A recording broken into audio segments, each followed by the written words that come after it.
Good morning, good afternoon, good evening, जब भी आप वीडियो देख रहे हो। अब हम अपने तीसरे आयुक्त की तरफ बढ़ेंगे। आरपीएससी पढ़ लिया है हमने, सैक पढ़ लिया है, अब पढ़ेंगे हम लोकायुक्त। और हम डिटेल से कवर कर रहे हैं। और चलो लोकायुक्त की तरफ बढ़ते हैं। कोई भी परेशानी हो तो कमेंट कर दिया करना, मैं उसे अगली वीडियो में देख लिया करूंगा। मैं जब भी लाइव आऊंगा तब मैं आपकी सारी समस्याओं को हल कर दूंगा, ठीक है।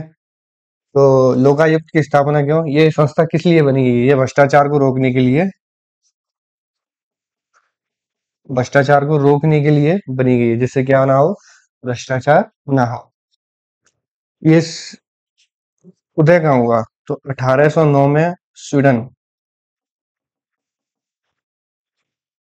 एम्बुड्समैन नाम की एक संस्था बनाई गई थी, जिसका मतलब होता है जनता का प्रतिनिधि, ठीक है। एक ऐसी संस्था आगे जाके संभाई संभागीय आयुक्त 3 जगह बनी। ब्रिटेन में बनी, डेनमार्क में बनी और फिनलैंड में बनी, ठीक है। एक पब्लिक प्रोसिक्यूटर नाम से संस्था बनती है। सारे सबके काम एक ही है, बस अलग अलग नाम है, अलग अलग शक्ल से आ रही है। जैसे कि वही आज की तरी है, वही सही आ रहा है, ठीक है। प्रोसिक्यूटर, ये थी रूस में। ऐसे ही पब्लिक मैन नाम से, सुपरमैन, शक्तिमैन, ऐसी पब्लिक मैन, ये बनी थी केरल में। एंटी करप्शन एजेंसी, पूरा नाम लिखना आप लोग तो, एंटी करप्शन एजेंसी, जो कि जम्मू एंड कश्मीर में बनी। और जिस ये आपको याद करनी है, क्योंकि वो पूछ सकता है कि ये कहाँ पर क्या क्या होता है, या कथन देकर वो सीधा सीधा बोल सकता है कि एम्बुड्समैन मान की स्वीडन में जनता का प्रतिनिधि, संभाजी आयुक्त कहाँ कहाँ बोलते थे, ब्रिटेन में बोलते थे, डेनमार्क में बोलते थे, फिनलैंड में बोलते थे। पब्लिक प्रोसिक्यूटर रूस में बोलते थे, पब्लिक मैन हो गया उसे केरल में बोलते थे। और एंटी करप्शन एजेंसी जो कि जम्मू कश्मीर में बोलते थे। एक commission of inquiry, commission and inquiry जो बोलते थे तमिलनाडु में। ये तो इसके उपनाम हो गए, या इसके अलग अलग नाम से कहाँ कहाँ कैसे कैसे विकास हुआ वो है। फिर भारत में इसका विकास कैसे हुआ वो देखते हैं। तो भारत में हरिश्चंद्र माथुर कॉमेडी थी, उसने सर्वप्रथम अनुशंसा की कि भारत में भी एक अम्बुड्समैन नामक जैसी संस्था का होना जरूरी है। फिर फिर सेकंड सुधार आयोग आता है। सेकंड सुधार आयोग नहीं, सॉरी। फिर आते हैं इसका नामकरण करने के लिए पंडित जी L M Singhvi. L M Singhvi वही हैं जो कि पंचायती राज संस्था के लिए जिनकी कमेटी गठित की गई थी, जिन्होंने संवैधानिक दर्जा देने का वादा किया था, या सॉरी बात बोली थी, वही है। इन्होंने लोकायुक्त तथा लोकपाल जैसे नामकरण किए। और 1968 संसद में पहली बार बिल लाया जाता है लोकपाल के लिए, लेकिन वह पास या नहीं होता, ठीक है। फिर 1970 उड़ीसा पहला ऐसा राज्य बनता है जहां पर यह बिल पास होता है, प्रस्ताव या विधेयक पास होता है। और 1971 महाराष्ट्र पहला ऐसा राज्य बनता है जो कि लोकायुक्त नियुक्त करता है। ये फैक्ट हैं, छोटे छोटे याद होने चाहिए। हरिश्चंद्र माथुर कमेटी, जिसने ओम्बुड्समैन नामक संस्था की गठित होने की सर्वप्रथम बात की थी। फिर एल एम सिंधवी जिन्होंने की लोकपाल तथा लोकायुक्त का नामकरण किया था। 1968 में संसद में पहली बार बिल आता है लेकिन पास नहीं होता है। 1970 उड़ीसा में पहली बार प्रस्ताव पारित होता है और पास होता है। और 1971 में महाराष्ट्र में पहली बार लोकायुक्त बनाए जाते हैं। वो हम आगे चलते हैं। लोकायुक्त है वो कैसी संस्था है? वैधानिक या संविधिक आयोग है। मैंने आपको आरपीएससी वाली वीडियो में और सैक वाली वीडियो में बताया था कि संवैधानिक आयोग और संविधिक आयोग क्या होते हैं। देखो, संवैधानिक आयोग जिनका उल्लेख संविधान में मिलता है वो संवैधानिक होते हैं, और जिन्हें एक्ट के थ्रू बनाया जाता है, किसी ना किसी एक्ट के थ्रू, वो संविधिक या वैधानिक आयोग कहलाते हैं। तो आरपीएससी और सैक हमारा संवैधानिक आयोग है, जबकि लोक आयोग हमारा कैसी संस्था है? वैधानिक संस्था है। वैधानिक संस्था का मतलब किसी ना किसी एक्ट के थ्रू लाई गई है। तो वह कौन सा था? तो लोकपाल, सॉरी, लोकायुक्त एवं उप लोकायुक्त कानून या एक्ट 1973, राजस्थान में इसके थ्रू लोकायुक्त की स्थापना की गई थी। ठीक है, शुरू से बात करते हैं कि लोकायुक्त क्यों लाया गया था। ये भ्रष्टाचार रोकने के लिए लाया गया था। अम्बुड्समान नामक संस्था जो 1809 में स्वीडन में इसकी स्थापना की गई थी, जिसका मतलब होता है जनता का प्रतिनिधि, तथा पब्लिक मैन जो कि केरल में, पब्लिक प्रोसिक्यूटर जो कि रूस में, संभागीय आयुक्त जो कि ब्रिटेन, फिनलैंड तथा डेनमार्क में, तथा anti corruption agency Jammu Kashmir, तथा इंक्वायरी ऑफ कमीशन तमिलनाडु में बोला जाता है। तो उसके बाद भारत में हम इसका विकास देखते हैं कि हरिश्चंद्र माथुर कमेटी 1963 सर्वप्रथम लाई जाती है, तथा उसके बाद एलन सिंघवी इनका नामकरण करते हैं, लोकपाल तथा लोकायुक्त बोलते हैं। तथा उसके बाद 1968 में पहली बार संसद में बिल लाया जाता है, जो कि पास नहीं हो पाता है। तथा उसके बाद 1968 उड़ीसा उड़ीसा में पहली बार यह बिल पास होता है, तथा महाराष्ट्र में पहली बार इसकी नियुक्ति की जाती है। फिर उसके बाद हम चलते हैं कि ये वैधानिक आयोग है, जो कि लोकायुक्त एवं लोकायुक्त कानून 1973 के थ्रू लाया गया था, तथा इस पे राज्यपाल ने साइन किए थे। राज्यपाल ने हस्ताक्षर किए थे इस पे कि 3 फरवरी 1973, और राष्ट्रपति ने किए थे 26 मार्च 1973। लेकिन राजस्थान में जो स्थापना की जो डेट मानी जाती है, यही मानी जाती है कि अगर कोई क्या आता है कि किस दिन स्थापना हुई थी, हमें कौन सा टिक करना है? 3 फरवरी 1973 को करना है। ठीक है, तो चलते हम आगे, कुछ इंपोर्टेंट फैक्ट देते हैं कि एक लोक सेवक ये हमेशा लोक सेवक के विरुद्ध क्या सुनता है? शिकायतों को सुनता है। किसके विरुद्ध सुनता है? लोक सेवक के। किसी आम आदमी के खिलाफ करनी हो तो नहीं, सिर्फ लोक सेवक के थ्रू। लोक सेवक पे कोई आरोप या किसी प्रकार का कोई मुकदमा है या किसी का की कोई कार्रवाई है, तो सिर्फ उन्हीं, या किसी प्रकार का कोई आरोप है तो वो ही ये सुनता है। इसमें ये है कि कोई, मैं मान के चलो मैं लोक सेवक हूँ और आप लोक सेवक हो, तो मैं आप पे शिकायत नहीं कर सकता। सिर्फ एक आम जनता है, वही सिर्फ लोक सेवक पे शिकायत कर सकती है। मैं लोक सेवक हूँ, तो मैं किसी दूसरे लोक सेवक पे शिकायत नहीं कर सकता। कि सिर्फ शिकायत करने पर ही लेगा कि नहीं, ये स्वतः संज्ञान भी ले सकता है। मतलब अपने मन में आगे की ला आज इसको लपेटे में लेता हूँ, तो ये स्वतः संज्ञान भी कर सकता है। तीसरी बात, ये 5 साल से पुराने मामले नहीं सुन सकता। कौन से? 5 साल से पुराने मामले नहीं सुन सकता। अगर मेरे को शिकायत करनी तो क्या करना पड़ेगा? तो 10 रुपए का गैर न्यायिक शपथ पत्र पर शिकायत कर सकता हूँ। राजस्थान में एकमात्र लोकायुक्त नियुक्त हुए हैं केपी मेनन। उसके बाद कोई उप लोकायुक्त आज तक नियुक्त नहीं हुआ है, क्योंकि लोकायुक्त उप लोकायुक्त के नियुक्त होने के लिए जो कंडीशन है कि वो सतर्कता आयोग का होना चाहिए, और राजस्थान में कोई सतर्कता आयोग है ही नहीं। ठीक है, इंपोर्टेंट फैक्ट ये है कि इससे हम लोक सेवक के विरुद्ध कार्रवाई कर सकते हैं, स्वतः संज्ञान ले सकता है, और एक लोक सेवक किसी दूसरे लोक सेवक के विरुद्ध कार्रवाई या शिकायत नहीं कर सकता। ये इंपॉर्टेंट है, ध्यान से सुनना कि एक लोक सेवक दूसरे लोक सेवक के विरुद्ध शिकायत नहीं कर सकता है। ये 5 साल से पुराने मामले नहीं देखेगा, और अगर मुझे शिकायत करनी है तो 10 रुपए के गैर न्यायिक पत्र के द्वारा ही मैं शिकायत कर सकता हूँ। और आज तक रहने वाले एकमात्र उप लोकायुक्त कौन है? केपीयू मेनन है। ठीक है, ये एक सलाहकारी संस्था है। कैसी संस्था है ये?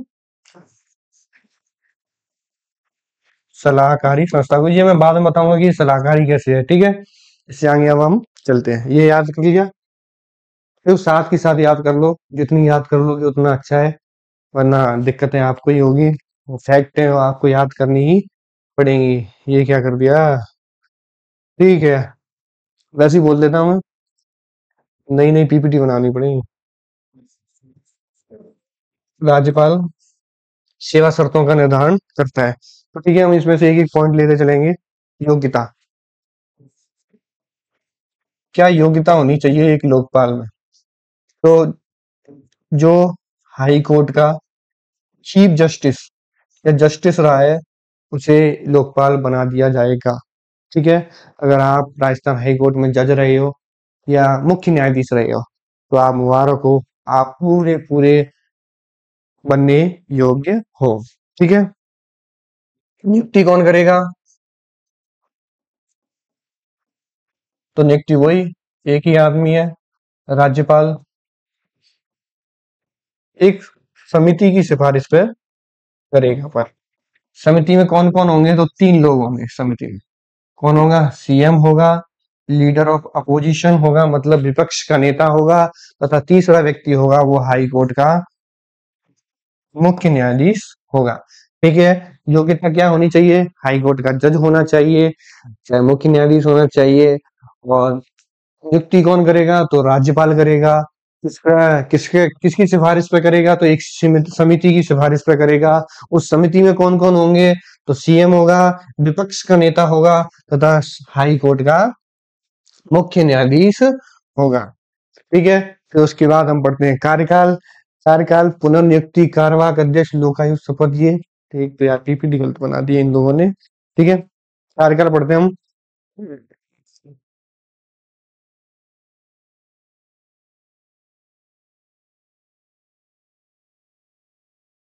कार्यकाल,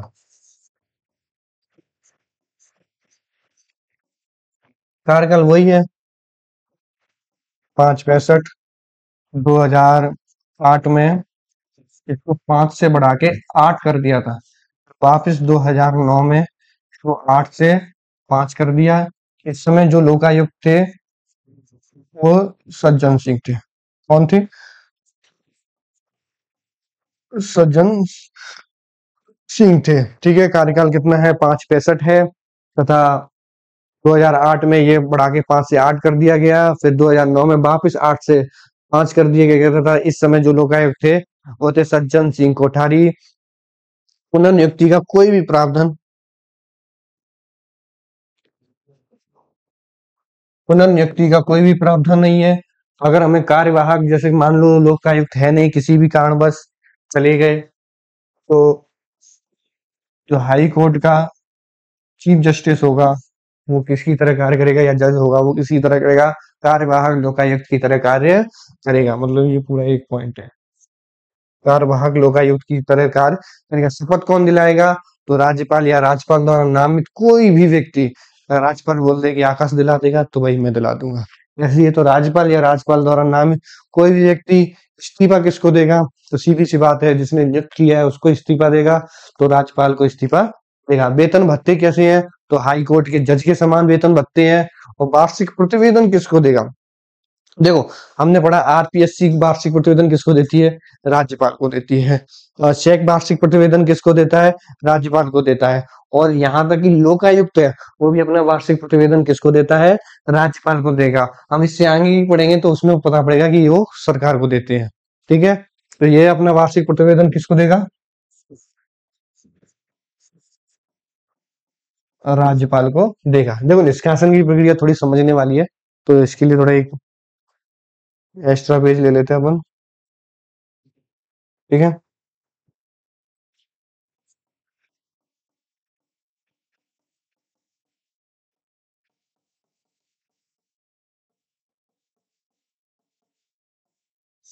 राजस्थान में लोकायुक्त का निष्कासन कैसे होता है? ठीक है, तो आधार तो दो ही है, कदाचार तथा असमर्थता पर राज्यपाल। पर राज्यपाल ऐसे ही नहीं उठा देगा, मन में आया तो उठा देगा, नहीं। एक समिति बनाएगा जिसका अध्यक्ष या तो सुप्रीम कोर्ट का कोई जज होगा, उच्च न्याय उच्चतम न्यायालय का कोई जज होगा, या हाई कोर्ट का चीफ जस्टिस होगा। इनकी अध्यक्षता में एक समिति बनेगी जो कि जांच करेगी और अगर जांच गलत होती है तो कुछ नहीं होगा। अगर सही होती है जांच तो उसके बाद विधानसभा क्या करेगी, विशेष बहुमत से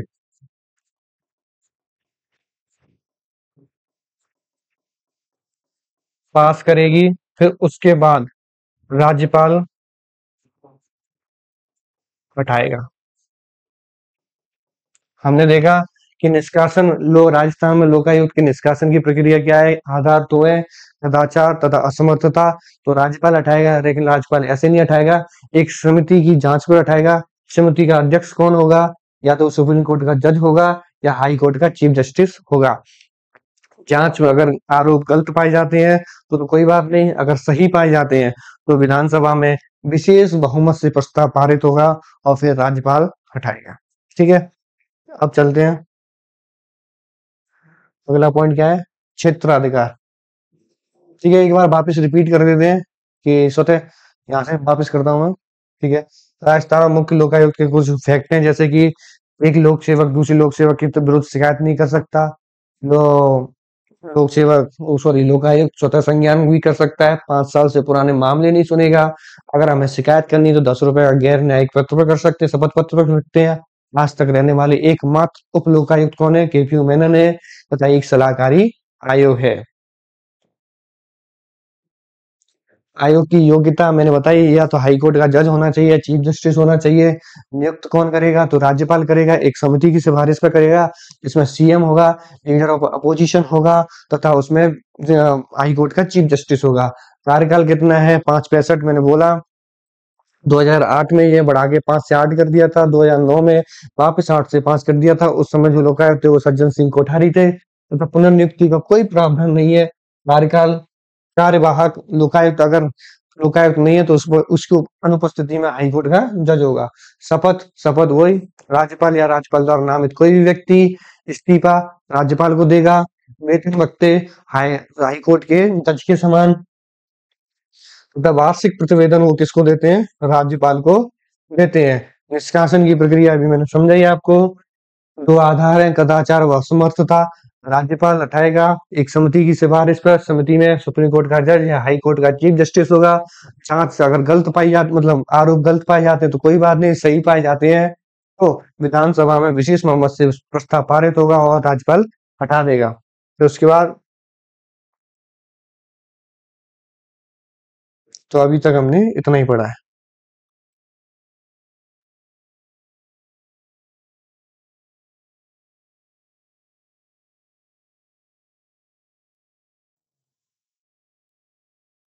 अब पढ़ेंगे हम थोड़ा इंपोर्टेंट पार्ट जिसमें से क्वेश्चन पूछता है। देखो, लोकायुक्त के क्षेत्राधिकार में कौन कौन आते हैं, मतलब किन किन पर वो कार्रवाई कर सकता है और किन किन पर वो कार्रवाई नहीं कर सकता, इसमें से क्वेश्चन पूछते हैं, हर बार पूछते हैं, इसलिए ये थोड़ा इंपोर्टेंट है, ये याद करना पड़ेगा आपको।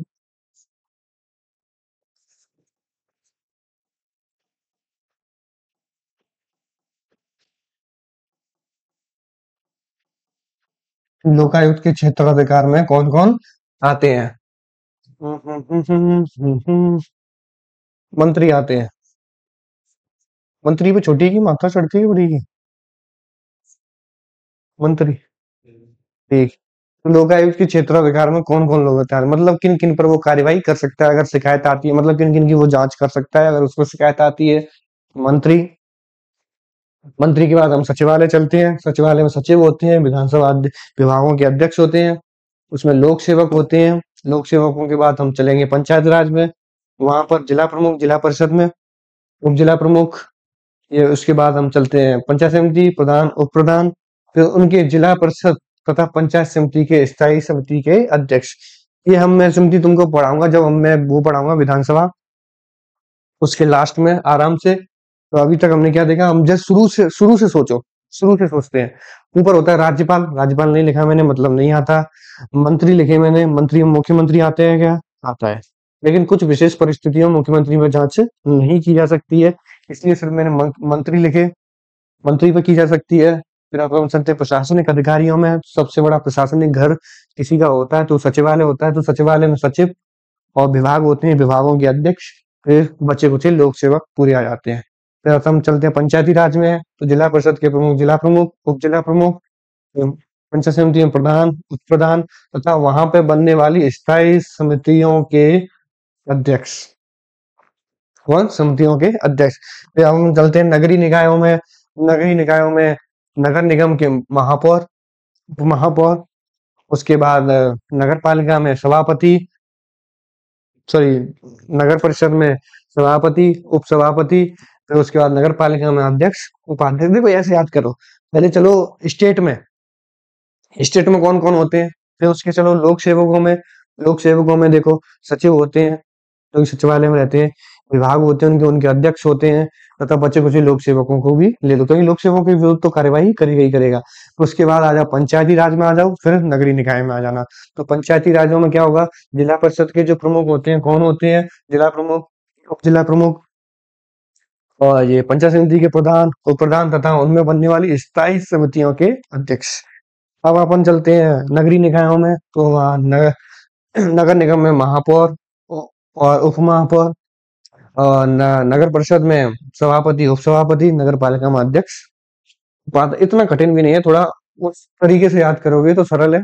फिर नगरीय निकायों में बनने वाले, जैसे मैंने वहां भी पढ़ा था, ऐसे देखो ये जिला परिषद तथा पंचायत समिति में बनने वाली स्थायी समितियां, और ये हमने नगर के पढ़े, तो नगरीय निकाय में बनने वाली स्थायी समितियों की मैंने इसको इसी तरह से अरेंज किया है कि याद करने में आसानी हो। नगरीय निकायों की स्थायी समितियों के अध्यक्ष, नगर न्यास सुधार के अध्यक्ष, नगर निकाय अभी तक 5 थे, लेकिन जब से भजनलाल सरकार आई है तो 2 नगर न्यास बढ़ा दिए हैं, भरतपुर और बीकानेर। तो जो ये क्या करती है, अथॉरिटी होती है जो कि विकास करने का काम करती है, वही डेवलपमेंट बिहार का। तो जो नगर सुधार न्यास के जो अध्यक्ष होते हैं वो सरकारी कंपनी पीएसयू जो सरकार की होती हैं, जो प्रॉफिट देती हैं, पीएसयू कंपनियों के निर्देशक व उनके सदस्य, और सरकारी निगम व मंडल के अध्यक्ष। ठीक है, ऑर्डर से हमने याद किए। देख मैं इसको बार बार इसलिए बता रहा हूँ क्योंकि अगर लोकायुक्त में से क्वेश्चन बनता है तो 95 चांस यही होते हैं कि उसके या तो वो ये पूछेगा कि इसके क्षेत्राधिकार में कौन कौन आते हैं या इसके क्षेत्राधिकार में कौन नहीं आता है। तो हमने क्या पढ़ा, पहले क्षेत्राधिकार में कौन आते हैं, तो हमने क्या पहले क्या पढ़ा, पहले हमने पढ़ा मंत्री आते हैं, फिर हमने क्या पढ़ा, सचिव आते हैं, फिर क्या पढ़ा, विभागाध्यक्ष आते हैं, फिर क्या पढ़ा, लोक सेवक आते हैं, फिर उसके बाद क्या कहाँ पर चले हम कि उसमें आते हैं कि जिला प्रमुख, उप जिला प्रमुख आते हैं, फिर हमने पढ़े प्रधान, उप प्रधान आते हैं, फिर हमने बोला वहां पे बनने वाली स्थायी समितियां आती हैं, फिर हमने पढ़ा महापौर, उप महापौर, सभापति, उप सभापति, अध्यक्ष, उपाध्यक्ष, फिर वहां पे बनने वाली स्थायी समितियां, फिर नगर सुधार न्यास के अध्यक्ष, फिर पीएसयू सरकारी कंपनियों के निर्देशक व सदस्य, फिर सरकारी निगमों के मंडलों के अध्यक्ष आते हैं। ठीक है, ये तो हमने पढ़ लिया कि क्षेत्राधिकार में कौन आते हैं। हम दूसरा पढ़ेंगे कि अब क्षेत्राधिकार से बाहर कि उन पर कुछ नहीं कर सकता, सिर्फ देख सकता है। देख मैं कह रहा हूँ इन पे भी कुछ नहीं कर सकता, इनमें भी बस वो देख सकता है, होता तो कुछ नहीं है। वार्षिक प्रतिवेदन दिया जाता है, उसको कोई कार्यवाही नहीं होती, कुछ नहीं होता, लेकिन अपने को पढ़ने से मतलब लोकायुक्त का क्षेत्राधिकार से बाहर इसके क्षेत्राधिकार जिन पे ये कार्यवाही भी मतलब कुछ भी नहीं कर सकता। तो उसमें सबसे पहले राज्यपाल, जैसे मान के चलो मेरा घर है, मान लो मेरा परिवार है, मैं अपने घर में सबसे बड़ा हूँ, मेरी शादी हो रखी है, मेरे बच्चे हैं, मान के चलो, वैसे तो अभी नहीं हुई, तो और कोई गलती होती है, कोई ऐसा है जो मेरे पे उंगली उठा सकता है, नहीं उठा सकता, क्योंकि मैं घर का प्रमुख हूँ। इसी राज्यपाल, राज्यपाल पूरे उसका राज्य का प्रमुख होता है, इस पे तो उंगली उठा ही नहीं सकता कोई। तो राज्यपाल, मुख्यमंत्री पे कुछ कंडीशनों में कार्यवाही कर सकता है, मतलब कार्यवाही तो क्या मतलब कि जांच कर सकता है वो। ठीक है, तो एक राज्यपाल हो गया, मुख्यमंत्री हो गया, मुख्यमंत्री के बाद आएंगे विधायक, एमएलए। उसके बाद मैं पढ़ रहा था पंचायती राज, जैसे हमने नगरीय निकायों में तीनों स्तरों के प्रमुखों को लिया था, लेकिन जो हमने पंचायती राज के तीनों स्तरों को वो नहीं लिया था, हमने उसके ग्राम पंचायत के स्तरों को छोड़ दिया था। उसमें देखो सरपंच, उप सरपंच, वार्ड पंच, इन तीनों क्षेत्राधिकार से बाहर है। जब हम कमियां लिखते हैं कि लोकायुक्त की कमियां लिखी है, तो हम उनमें ये लिखते हैं कि सरपंच, उप सरपंच तथा वार्ड पंच को उसके क्षेत्राधिकार से बाहर रखा गया है, और सुझाव में हम लिखते हैं कि इसके क्षेत्राधिकार में इसको लाया जाना चाहिए। तो यही है कि इसके क्षेत्राधिकार से सरपंच, उप सरपंच तथा वार्ड पंच को रखा गया है। अभी तो सरपंच जीतने के बाद फॉर्च्यूनर ले आते हैं। ठीक है, आरपीएससी के अध्यक्ष, देखो अब आयोग आएंगे, देखो आरपीएससी के अध्यक्ष व सदस्य, राज्य निर्वाचन आयुक्त, क्योंकि वो एक सदस्य आयुक्त है तो इसमें सदस्य तो होंगे नहीं। आरपीएससी के अध्यक्ष व सदस्य, राज्य निर्वाचन आयुक्त, मुख्य निर्वाचन अधिकारी तथा प्रादेशिक आयुक्त। ठीक है, ये तो मैंने सेक में पढ़ाया था, अगर आपने वो वीडियो नहीं देखी है तो देख लेना, प्लेलिस्ट बनी होगी या आपको मिल ही जाएगी थोड़ा ढूंढने से। ठीक है, विधानसभा सचिवालय के कर्मचारी। ठीक है, मैंने बताया था कि सचिव, विभाग अध्यक्ष तथा लोक सेवक बाहर होते हैं, लेकिन सचिवालय के कर्मचारी इसके क्षेत्राधिकार से बाहर होते हैं। अगर आप 4th ग्रेड बनते हो और आपने प्रेफरेंस में सचिवालय डाला हुआ है और आपको अच्छी रैंक से वो सचिवालय मिल जाता है तो आपके विरुद्ध कोई कार्रवाई नहीं होगी, आप चाहो तो जितना भ्रष्टाचार कर सकते हो। ठीक है, राजस्थान उच्च न्यायालय, अधीनस्थ न्यायालय के न्यायाधीश व कर्मचारी। ठीक है, क्या राजस्थान हाई कोर्ट और जो लोअर कोर्ट होते हैं उनके न्यायाधीश तथा उनके कर्मचारी उस क्षेत्र से बाहर है, जो खुद जांच करते हैं उनको कैसे किसी पर जांच की जा सकती है। ठीक है, महालेखाकार राजस्थान सरकार, रिटायर्ड लोक सेवक जो रिटायर्ड हो चुकी हैं उन पर तो क्या ही जांच होगी। और मैंने जब इम्पोर्टेंट फैक्ट बता रहा था तो मैं बोल रहा था कि ये 5 साल से पुराने मामले नहीं सुनता है, क्या कार्रवाई। आप देखना कभी कभी वो ऑप्शन बनाता है तो वो क्या लिख देता है पता है, 5 महीने से पुराने मामले नहीं सुन सकता है। तो इसको गौर से पढ़ना, 5 साल से पुराने मामले नहीं सुनता है। ठीक है, ये दोनों बहुत इंपॉर्टेंट है कि कौन उसके क्षेत्राधिकार में आता है, कौन उसके क्षेत्राधिकार में नहीं आता है। तो हम एक बार और देखूंगा, भले ही आपको बोर लगे ये चीज, लेकिन ये चीज इंपॉर्टेंट है और यहाँ से क्वेश्चन बनने के बहुत चांस होते हैं। इसमें एक और कि लोकायुक्त की क्षेत्राधिकार में कौन होता है, ऊपर से चलते हैं। राज्यपाल नहीं होता, मुख्यमंत्री नहीं होता, मंत्री होते हैं, सचिव होते हैं, विभागाध्यक्ष होते हैं, लोक सेवक होते हैं। फिर पीआरआई पे चलते हैं हम, जिला प्रमुख होते हैं, उप जिला प्रमुख होता है, प्रधान होता है, उप प्रधान होता है। जिला परिषद और तथा पंचायत राज की पंचायत समितियों की स्थायी समितियों के अध्यक्ष इसमें आते हैं। महापौर होता है, उप महापौर होता है, सभापति होता है, उप सभापति होता है, अध्यक्ष होता है और उपाध्यक्ष होता है। ये नगरीय निकायों की स्थायी समितियों के अध्यक्ष। ठीक है, नगर सुधार न्यास के अध्यक्ष, सरकारी कंपनियों के निर्देशक मतलब पीएसयूज के निर्देशक तथा सदस्य, सरकारी निगम व मंडल के अध्यक्ष। ठीक है, लोकायुक्त के क्षेत्राधिकार से बाहर कौन कौन है, तो राज्यपाल है, मुख्यमंत्री है तथा एमएलए है मतलब विधायक है, सरपंच है, उप सरपंच है, वार्ड पंच है। आरपीएससी के अध्यक्ष, सदस्य, सैक, मुख्य निर्वाचन अधिकारी, प्रादेशिक आयुक्त, विधानसभा सचिवालय के कर्मचारी, राजस्थान उच्च न्यायालय तथा अधीनस्थ न्यायालय के न्यायाधीश व कर्मचारी, तथा महालेखाकार राजस्थान सरकार। ठीक है, रिटायर्ड लोक सेवक इसके क्षेत्राधिकार से बाहर है तथा 5 साल से पुराने मामले ये नहीं सुनता है। ठीक है, अब पढ़ेंगे हम लोकायुक्त के कार्य।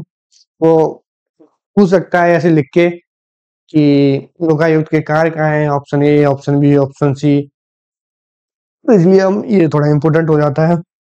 वैसे कि सबसे ज्यादा इम्पोर्टेंट तो वही है, लेकिन फिर भी पूछ लेते हैं, पूछ सकता है। तो देखो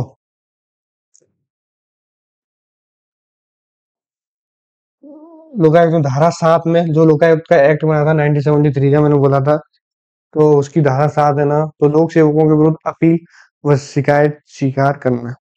मतलब अगर मैंने कोई शिकायत की तो लोकायुक्त ये नहीं कह सकता कि नहीं मैं तो कौन करूं, तो उसे करनी तो पड़ेगी, अपील को, शिकायत को स्वीकार करना पड़ेगा।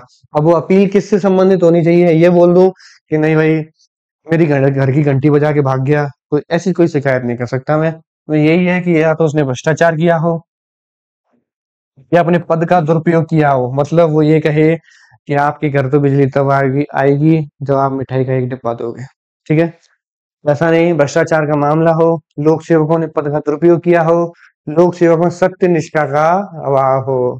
सत्य निष्ठा मतलब कि मन कर्म वचन में एक रूपता नहीं है, मतलब बोल कुछ रहा है कर कुछ रहा है। ठीक है, किसी भी व्यक्ति के लोक सेवकों द्वारा अनुचित हानि या कष्ट पहुंचाया है। ठीक है, धारा 7 में बताया गया है कि कौन कौन से मामलों में वो विरोध अपील स्वीकार करेगा। ये स्वतः संज्ञान भी कर सकता है। इसमें एक चीज और लिख लो, अगर वो चाहे, उसके मन में आ जाए, तो वह स्वतः संज्ञान मतलब अपनी मर्जी से भी शिकायत ले सकता है। तो कौन सा? भ्रष्टाचार का मामला हो, लोक सेवकों द्वारा पद का दुरुपयोग किया गया हो, लोक सेवकों में सत्यनिष्ठा का अभाव हो, तथा किसी व्यक्ति में लोक सेवकों द्वारा अनुचित हानि या कष्ट पहुंचाना हो। ठीक है। शनि के दौरान, सुनवाई के दौरान, ये गलत लिखा हुआ है। ठीक है।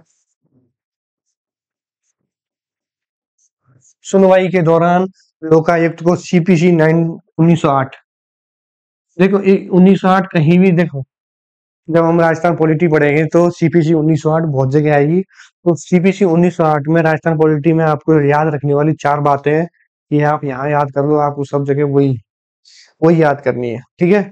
सुनवाई के दौरान लोकायुक्त संस्था को सीपीसी 1908 के तहत निम्नलिखित शक्तियां प्राप्त होती हैं कि वह किसी भी लोक सेवक को अपने पास बुला सकता है, मतलब कार्यवाही के लिए किसी भी लोक सेवक को अपने लोकायुक्त कार्यालय बुलाना।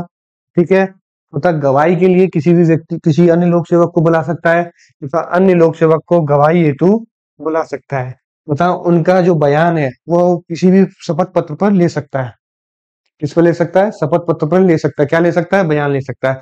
मान के चलो मेरे विरुद्ध कोई शिकायत आई, तो वो मुझे अपने कार्यालय बुलाएगा, मेरे से पूछ सकता है। मान लो मेरे कलीग को भी बुला सकता है कि इसने क्या ऐसा किया है या नहीं किया है, और उनका जो बयान है वो शपथ पत्र पर ले सकता है। तथा किसी भी कार्यालय से, राज्य सरकार के किसी भी कार्यालय से वो कोई भी दस्तावेज मंगा सकता है।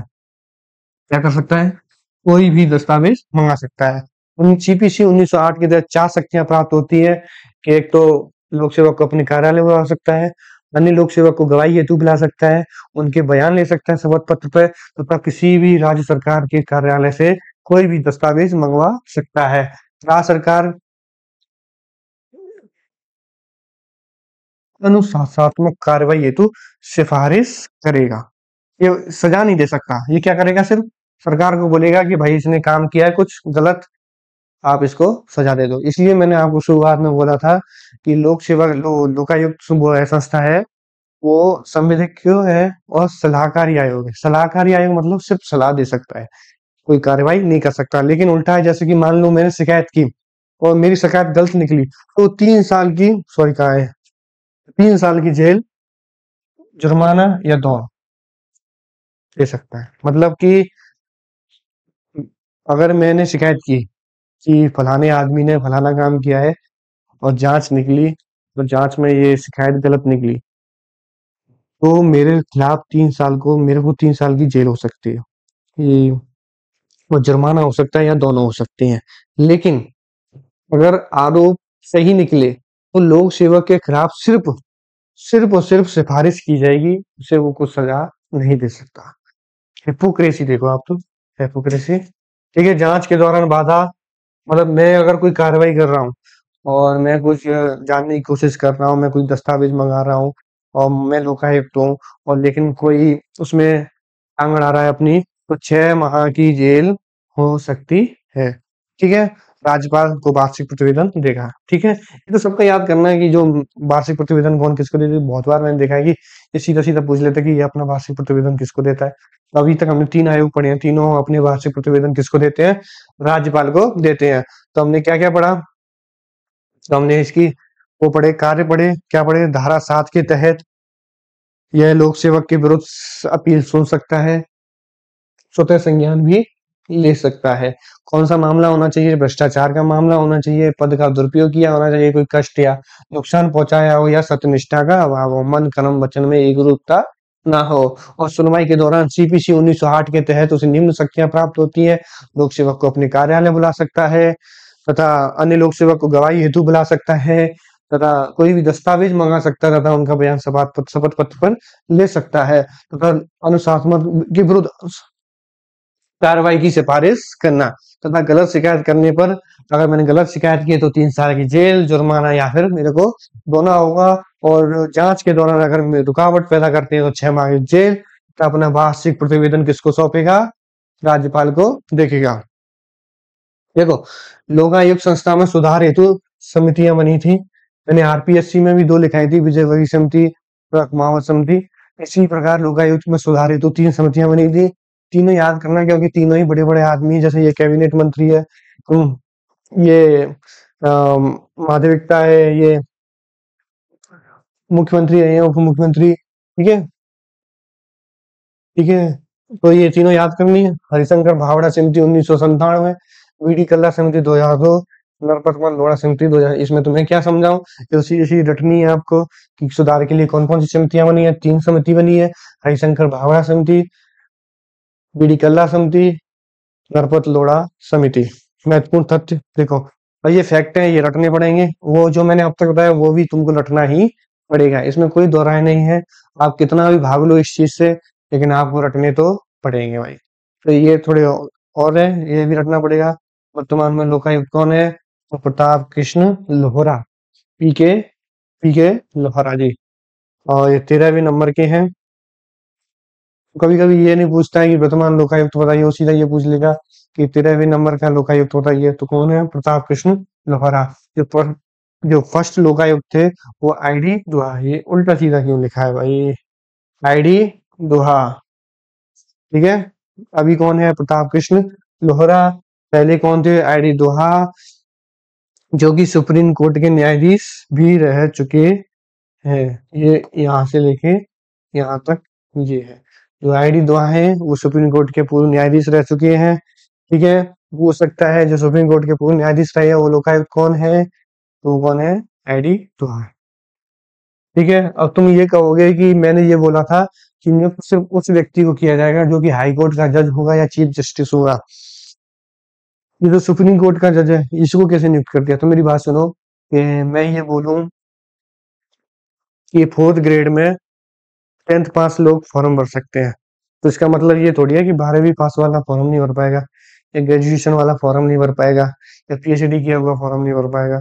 वही भर देगा। इसी प्रकार हाई कोर्ट, सुप्रीम कोर्ट है वो हाई कोर्ट से ऊपर होता है, इस प्रकार से। और जो फर्स्ट कार्यवाहक लोकायुक्त थे वो कौन से? डीपी गुप्ता जी। और इनका ही अधिकतम कार्यकाल, सॉरी ये यार गलत बना दी, ठीक है। वर्तमान में कौन है? प्रताप कृष्ण लोहरा। फर्स्ट लोकायुक्त कौन थे? आईडी दुआ थे, जो सुप्रीम कोर्ट के जज भी रहे हैं।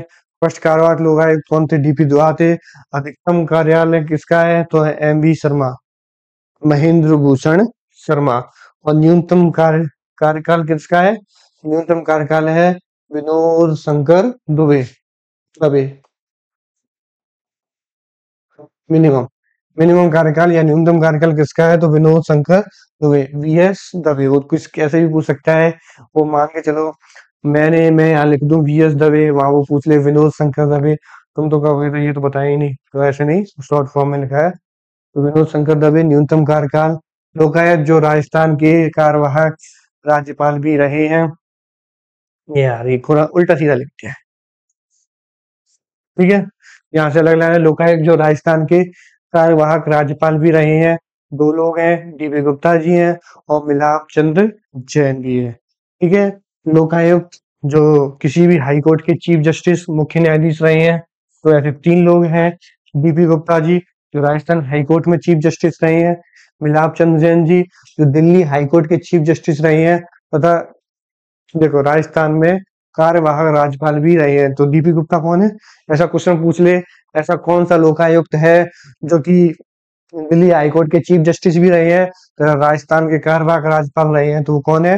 डीपी गुप्ता जी, ठीक है। एक और है एमएल श्रीमल जी जो सिक्किम में हाईकोर्ट के चीफ जस्टिस रहे हैं। देखो ये फैक्ट है, ये तो रटने ही पड़ेंगे।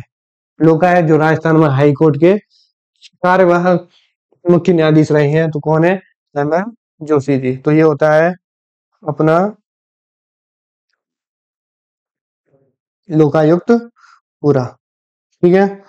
देखो मैंने आपको बता दिया है, इस तरह हमारे 3 आयोग पूरे होते हैं। लोकायुक्त में सबसे ज्यादा इम्पोर्टेंट उसके क्षेत्राधिकार तथा उसके क्षेत्राधिकार के बाहर क्या आता है, लेकिन बाकी चीजें भी तैयार करनी है, फैक्ट भी तैयार करनी है और रटना तो पड़ेगा।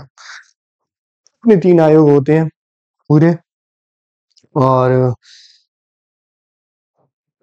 तीनों आयोगों को ढंग से याद करो, एक एक लाइन याद करो। पर मैं गारंटी देता हूँ कि अगर इनमें से क्वेश्चन आता है तो आप कर दोगे, और आप नहीं कर पा रहे हो तुम, और मैं लिख के दे रहा हूँ कोई और भी नहीं कर पाएगा।